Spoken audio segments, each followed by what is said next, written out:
Myanmar, Thailand రెండు దేశాలు కూడా భారీ భూకంపాలతో వణికిపోతున్నాయి. భారీ భూకంపాలతో ఈ రెండు మయన్మార్, థాయిలాండ్ శవాల దిబ్బల్లాగా మారిపోయాయి. ఈ పెను భూ విలయంలో మృతుల సంఖ్య అంతకంతకు పెరుగుతోంది. ఈ విధ్వంసంలో ఇరు దేశాల్లో మరణాల సంఖ్య 1000 దాటింది. మరో 1700 మందికి పైగా క్షతగాత్రులు చికిత్స పొందుతున్నారు. ఒక్క మయన్మార్లోనే 1000 మంది మరణించగా ఇటు బ్యాంకాక్లో కూడా మృతుల సంఖ్య పెరుగుతోంది. ఈ విపత్తులో ప్రాణాలు కోల్పోయిన వారి సంఖ్య 10,000 దాటే అవకాశాలున్నాయని తెలుస్తోంది. అయితే ఓవైపు భూకంప ప్రభావిత ప్రాంతాల్లో సహాయక చర్యలు కొనసాగుతుండగానే మరోసారి భూకంపం సంభవించింది. దీంతో మయన్మార్లోని 6 రాష్ట్రాల్లో ఎమర్జెన్సీ ప్రకటించింది ప్రభుత్వం. థాయ్ రాజధాని బ్యాంకాక్లో ప్రకంపనల దాటికి వందలాది భవనాలు కుప్పకూలాయి. చాలా భవనాలకు పగుళ్లు ఏర్పడడంతో ఉద్యోగులు, ప్రజలు వాటిలోకి వెళ్లేందుకు భయపడిపోతున్నారు. తాజా పరిస్థితుల నేపథ్యంలో ప్రధాని షినవత్రా దేశంలో ఎమర్జెన్సీ ప్రకటించారు. అటు మయన్మార్, థాయిలాండ్లో ప్రకృతి ప్రకోపం కొనసాగుతుంది. మనం విజువల్స్ కూడా చూడొచ్చు. పెద్ద పెద్ద భారీ భవంతులు, ఆకాశ హర్మ్యాలు పేక మెడల్లాగా కుప్పకూలిపోతున్నాయి. ఇప్పటికే రెండు దేశాల్లో 1000 మందికి పైగా మృత్యువాత పడ్డట్టుగా మనకు తెలుస్తోంది. మా ప్రతినిధి లివిన్ మరింత సమాచారం అందిస్తారు. లివిన్, మనం చూసినాం రెండు దేశాల్లో ఒక శవాల దిబ్బల్లాగా కనిపిస్తున్న పరిస్థితి. దాదాపుగా ఇప్పటికే 1000 మందికి పైగా మరణించారు. చాలా మంది తీవ్రంగా గాయపడ్డారు. ఇంకా మృతుల సంఖ్య మరింత పెరిగే అవకాశం ఉన్నది. సో రెండు దేశాల్లో ఎటువంటి యాక్షన్స్ తీసుకుంటున్నారు ఇప్పుడు? భారీ భూకంపాలతో మయన్మార్, థాయిలాండ్ అతలాకుతలమైంది. పూర్తిగా ఆ రెండు దేశాల్లో శవాల దిబ్బాలుగా మారిపోయాయని చెప్పుకోవచ్చు. ఈ పెను భూ విలయంలో మృతుల సంఖ్య అంతకంతకు పెరుగుతుంది. ఏదైతే దాదాపు 1700 పైగా క్షతగాత్రులు చికిత్స పొందుతున్నప్పటికీ దాదాపు 1000 మందికి పైగా చనిపోయినట్లు ఇప్పటికే ఆ లెక్కలు చెప్తున్నా. మరింత ఈ మృతుల సంఖ్య దాదాపు 10,000 వరకు ఉంది అంచనాలు కూడా వేస్తున్నాయి. ఏదైతే థాయిలాండ్, మయన్మార్ లో వచ్చిన భూకంపం దాటికి 7.7 ఏదైతే తీవ్రత ఉందో అది థాయిలాండ్ పైన కూడా ఎఫెక్ట్ పడి అక్కడ కూడా 7.3గా నమోదైంది. ఈ నేపథ్యంలో పెద్ద పెద్ద భవంతులన్నీ కూడా నేలకొరిగాయి. అందులో ఉన్న ఆ జనజీవనం అంతా అతలాకుతలం అయిపోయిందని చెప్పుకోవచ్చు. ప్రజలంతా ఒక్కసారికి రోడ్లపైకి రాగా కార్యాలయాలు, ఇళ్ల నుంచి బయటకు వచ్చిన నేపథ్యంలో తొక్కులాట జరిగింది.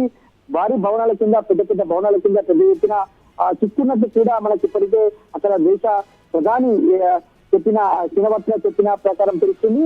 చాలా మంది ఏదైతే చిత్రాల కింద చిక్కులు ఉన్నారో వారికి సహాయం చేసేందుకు సహాయ చర్యలు కొనసాగుతున్నాయని చెప్పారు. వారికి సహాయ చర్యల్లో భాగంగా పెద్ద ఎత్తున రెస్క్యూ ఆపరేషన్ జరుగుతుంది. కానీ ఎంతమంది ఉన్నారు, ఎవరెవరు ఉన్నారు, ఎలాంటి స్థితిలో ఉన్నారు అనేది కూడా ఇప్పటికీ చెప్పడానికి వీలు పడట్లేదు అని చెప్పేసి కూడా అక్కడ ఉన్న ఏదైతే ఎమర్జెన్సీ ప్రకటించిన నేపథ్యంలో ఆయా దేశాలకు సంబంధించిన ప్రతినిధులు చెప్తున్నారు. అందులో ప్రధానంగా థాయిలాండ్ లో విదేశీలకు సంబంధించి కూడా పెద్ద ఎత్తున పర్యటకులు వస్తారు. పర్యటకులు కూడా ఆ శిబిరాల కింద చిక్కున్నారు. వారు కూడా చనిపోయిన దాఖలాలున్నాయి. ఏ దేశానికి చెందిన వారు, ఎక్కడి నుంచి వచ్చారనే వివరాలు సేకరించిన పనులు కూడా ఇప్పటికే మయన్మార్, థాయిలాండ్ దేశాలకు సంబంధించిన అధికార యంత్రాంగం సహాయ చర్యలు చేపడుతుంది.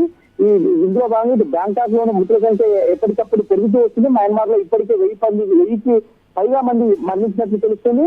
ఈ సహాయ చర్యలు కొంత ఆటంకం కలుగుతున్నాయని చెప్పుకోవచ్చు. రెండోసారి కూడా భూకంపం రావడంతో సహాయ చర్యలు కొంత ఆటంకం కలిగింది.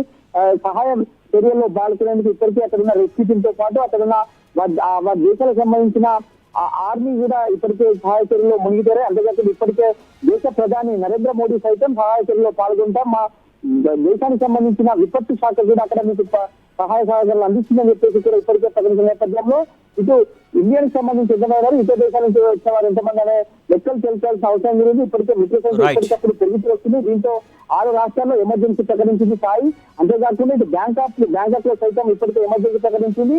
తాజా పరిస్థితుల నేపథ్యంలో ప్రధాని షినవత్రా ఎప్పటికప్పుడు పర్యవేక్షిస్తున్నారు. ఎలాంటి ముందస్తు చర్యలు లేకుండా, ఎలాంటి ముందస్తు చర్యలు కోసమైనా సిద్ధంగా ఉండాలి అని చెప్పేసి కూడా ఇప్పటికే ప్రకటించిన నేపథ్యంలో అందరూ కూడా ఎవరికి ఆటంకం కలుగుతున్నా మెరుగైన చికిత్స అందించేందుకు క్షతగాత్రులకు వివిధ హాస్పిటల్ తరలించారు. ప్రత్యేకంగా ఏర్పాటు కూడా చేశారు. రైట్, థ్యాంక్ యూ లివిల్. అది టాప్ 3 న్యూస్. భారీ భూకంపాలతో మయన్మార్ అలాగే థాయిలాండ్ ఎట్లా వణికిపోతున్నాయో మనం చూస్తున్నాం. విజువల్స్ కూడా మనం చూడొచ్చు. పెద్ద పెద్ద భారీ భవంతులు కుప్పకూలిపోతున్నాయి. ఇప్పటికే వేలాది సంఖ్యలో మృత్యువాత పడ్డారు జనాలు. సో రెండు దేశాలు, మయన్మార్లో కావచ్చు, తర్వాత థాయిలాండ్లో కావచ్చు, భారీ ప్రాణ ఆస్తి నష్టం సంభవించింది. ఇంకా ప్రాణ నష్టం ఆ రెండు దేశాల్లో కలిపి ఇంకా భారీగా పెరిగే అవకాశం ఉందన్నటువంటి వార్తలు కూడా తెలుస్తున్నాయి. సో ఇట్లా ఉండగానే అంటే ఇప్పటికే భూకంపాలతో వణికిపోతున్నటువంటి దేశాలని మళ్ళీ భూకంపాలు వణికిస్తున్నాయి. మయన్మార్లో మళ్ళీ భూకంపం సంభవించింది. 5.1 తీవ్రతగా రిక్టర్ స్కేల్ పైన భూకంప తీవ్రత నమోదైంది.